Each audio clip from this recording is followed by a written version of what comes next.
Everyone, welcome to my channel. दोस्तों, मेरे channel में आप सभी का स्वागत है और जो न्यू सब्सक्राइबर है उनका हार्दिक अभिनंदन है। दोस्तों आज मैं फिर से एक रेमेडी लेकर आई हूँ। मैंने एक ब्लॉग बनाया था जिसमें मैंने यूरिक एसिड के लिए एक छोटी सी रेमेडी आप लोगों के साथ शेयर की थी कि हम कैसे थोड़ा बहुत घरेलू नुस्खों से ध्यान दे सकते हैं कि हमारा यूरिक एसिड ना बढ़े। तो उस वाले वीडियो पे काफी सारे कमेंट्स आए थे कि यूरिक एसिड, किसी ने ब्लड के लिए भी पूछा था। तो मैं उन लोगों को कुछ चीज़ें बताना चाहती हूँ इस वीडियो के ज़रिए, जो भी मेरे पास नॉलेज है और जो भी मैंने अपने डॉक्टर से कंसल्ट किया है। हालांकि मेरे डॉक्टर थोड़ा सा डांट देते हैं हर चीज़ को लेके, लेकिन मैंने देखा है कि वो जब हम लोग के टेस्ट वगैरह कराते हैं, चाहे वो टाइफाइड के लिए विडॉल हो या थायराइड के लिए हमारे बापू जी का टेस्ट वगैरह होता है, तो हर उसमें वो यूरिक एसिड का भी टेस्ट करवाते हैं। उससे उनको पता चल जाता है ब्लड यूरिया कितना है, बढ़ा तो नहीं है, घटा तो नहीं है, यूरिन में क्या क्या प्रॉब्लम है। तो बहुत सारी चीज़ें हम लोग भी नोटिस करते हैं और सीखते रहते हैं और अवेयर रहते हैं कि हमें क्या क्या चीज़ें और ध्यान में रखना है। तो अपनी वही नॉलेज मैं इस वीडियो के जरिए आप लोगों के साथ शेयर कर रही हूँ। दोस्तों, सबसे पहले हम लोग ये जान लेते हैं कि अगर हमारा यूरिक एसिड बढ़ा होता है तो हम लोगों को क्या क्या प्रॉब्लम हो जाती है। काफी लोग जानते हैं कि हम लोग को जोड़ों में दर्द होता है, गठिया हो जाता है। कई लोगों के ये जो जोड़ होते हैं ना, हाथों और पैरों की उंगलियों में, ये फूल जाती हैं, टेढ़ी मेढ़ी होने लग जाती हैं यूरिक एसिड बढ़ा होने की वजह से। दोस्तों, कई लोगों के हाथ पैर टेढ़े मेढ़े हो जाते हैं। मैंने कई लोग ऐसे देखे हैं जिनकी पैरों की उंगलियां एकदम तिरछी हो गई हैं, लटक गई हैं और उनमें बहुत दर्द होता है दोस्तों, जिसे जोड़ों का दर्द कहते हैं।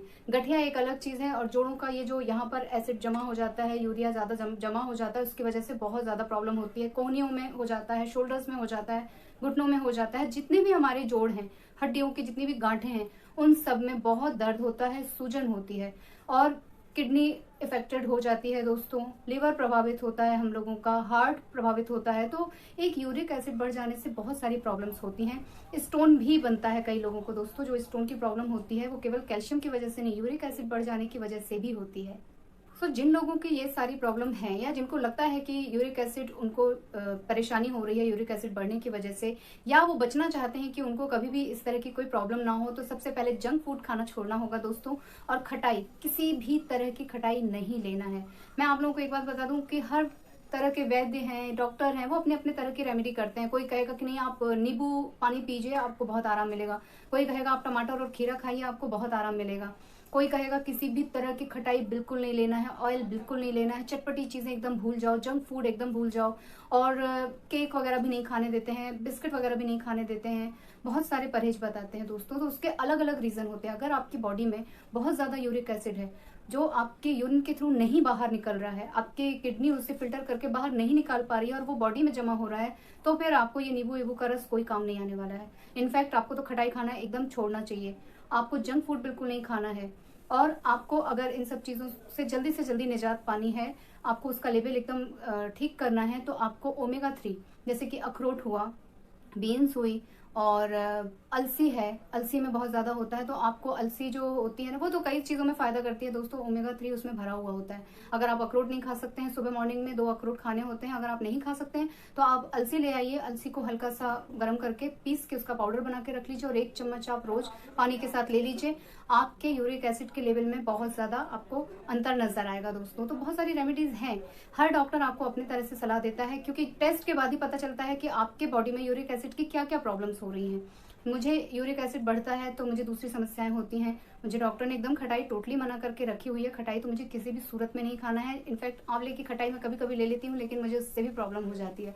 तो जब भी मैं लेती हूँ मुझे पता चल जाता है कि मैंने गड़बड़ी की है। इसके अलावा मैं अजवाइन प्रतिदिन लेती हूँ और वो भी यूरिक एसिड कम करने का बहुत ही अच्छा इलाज है। और अगर आपकी बॉडी में बहुत ज़्यादा दर्द है, यूरिक एसिड बढ़ने की वजह से आपको गांठों में प्रॉब्लम है, तो सबसे अच्छा उपाय होता है बेकिंग सोडा। बेकिंग सोडा को आप 2 दिन अगर लेंगे, किसी भी फॉर्म में आप ले लें उसको, और उससे आपको अंतर नजर आएगा, आपके दर्द में भी आपको आराम लगेगा। तो बहुत सारे उपाय हैं उसके। और मैंने एक बताया था कि दालों में बहुत ज्यादा प्रोटीन होता है और हाई प्रोटीन भी यूरिक एसिड बढ़ाता है दोस्तों। प्रोटीन भी हमारी बॉडी को नुकसान करता है। तो आप दाल को जो है पहले उबाल लें। दाल को उबालने के बाद जो फेन आता है खुले बर्तन में, आप उस फेन को पहले हटा दें। उसके बाद आप कुकर में दाल को तड़का देके पका लें। तो वो जो फेन मेन होता है वही यूरिक एसिड का कारण होता है। वो प्रोटीन भी हमारे जोड़ों में नहीं जमता है, इत्मीनान से हम फिर उन दालों को खा सकते हैं। कई लोग दोस्तों नहीं समझ पाते हैं कि यूरिक एसिड बढ़ा हुआ है। टेस्ट हम हमेशा तो कराते नहीं है, जब कोई प्रॉब्लम होती है तभी हम टेस्ट करवाने के लिए भागते हैं। तो यूरिक एसिड बढ़ा होने के लक्षण जो होते हैं वो आपको जोड़ों में दर्द होता है, आपको हाथ पैर में जलन होती है, पंजों में जलन होती है, उंगलियों में जलन होती है, स्वेलिंग आ जाती है, और जोड़ों में दर्द तो मैं बता ही चुकी हूँ दोस्तों। तो ये छोटे छोटे सिम्टम्स होते हैं। अगर आपको इनिशियल स्टेज पे पता चल जाता है तो आप परहेज के द्वारा उसे ठीक कर सकते हैं। हम अपने किसी भी बीमारी को इतना बढ़ने ही ना दें कि हमें डॉक्टर के पास भागना पड़े और बहुत सारी चीज़ें छोड़नी पड़े। तो घरेलू परहेज से भी हम इन्हें ठीक कर सकते हैं। ऐसा नहीं है कि ये बड़े लोगों को ही ये प्रॉब्लम होती है दोस्तों, बच्चों को भी ये प्रॉब्लम होती है। मेरे बेटे को भी एसिड बढ़ जाता है, तो उस टाइम पे डॉक्टर ने उसका दूध, दही, छेना सब कुछ बंद करा दिया था। डेयरी प्रोडक्ट एकदम नहीं लेना थे उसको, हाई प्रोटीन चीज़ें नहीं लेनी थी उसको, सिर्फ दाल दलिया अलाउड था। और दाल में भी जो मैंने आपको प्रोसेस बताया, मैं उसी प्रोसेस से बनाती हूँ। दाल दलिया वो खाता है प्रेम से।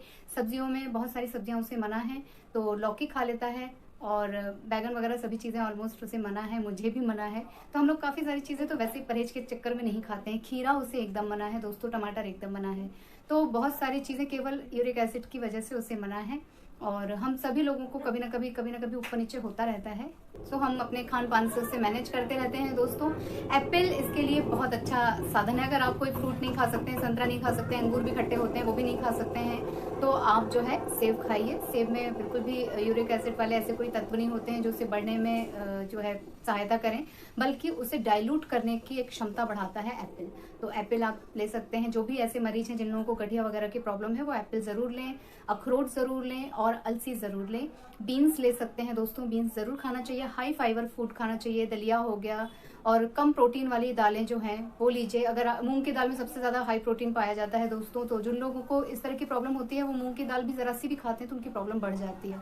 तो दालें बनाने का एक तरीका ही अपने घर में अपना लीजिए कि हमें ऊपर का झाग हटा देना है 2 बॉयल लेने के बाद, और फिर उसके बाद आप दाल इत्मीनान से खा सकते हैं।